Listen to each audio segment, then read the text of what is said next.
अगली व्याख्या है रावर रूप रहो भरी नैनन, बैनन से रसज्यों श्रुतिशानो, गात में देखत गात तुम्हारी, बात तुम्हारी बात बखानो, ऊदो हा हर सो कहियो, तुम ही ने यहाँ यह नहीं मानो, या तन के बुसुरे तो कहाँ, मन ते अनतोदु बसो तब जानो।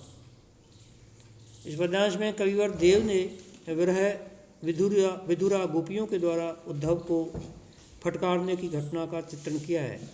श्री कृष्ण अपने प्रेम में निमग्न गोपियों को छोड़कर मथुरा चले गए थे। गोपियों ने उनके पास कई संदेश वाहक भेजे।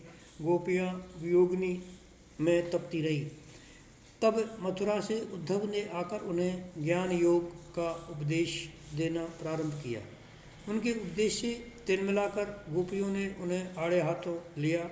इसी प्रसंग को उपस्थित करते हुए कवि देव कहते हैं, उद्धव के ज्ञान योग का उपदेश सुनकर गोपियों ने कहा, हे उद्धव, आप प्रियतम श्री कृष्ण से जाकर कहिए कि आपका रूप हमारी आँखों में पूर्णतया भर गया है और आपकी वाणी के रस से हमारे कान पूर्ण भरे हुए हैं।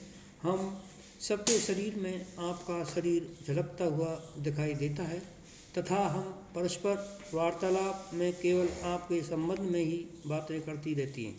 इस प्रकार हमारे अंग प्रत्यंग में आपका मधुर रूप रमा हुआ है।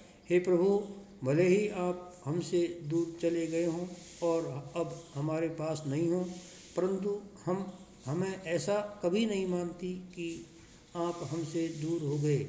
आप इस समय भले ही हमारे शरीर से बिछड़े हुए हैं, पर इससे क्या हो सकता है, क्योंकि आप हमारे मन से दूर नहीं गए हैं। यदि आप हमारे मन से अन्यंत्र चले जाएं, तो तब हम आपको कुछ जानें। आशय यह है कि प्रियतम श्री कृष्ण हमारे मन मंदिर से कभी अलग नहीं हो सकते।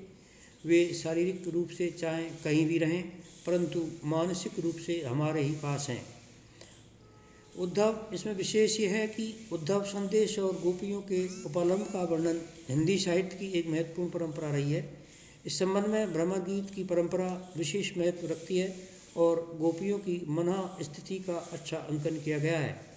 प्रस्तुत पद्य में यमक, अनुप्रास और पुनरुक्ति प्रकाश, अलंकार तथा सवैयाँ छंद द्रष्टव्य है।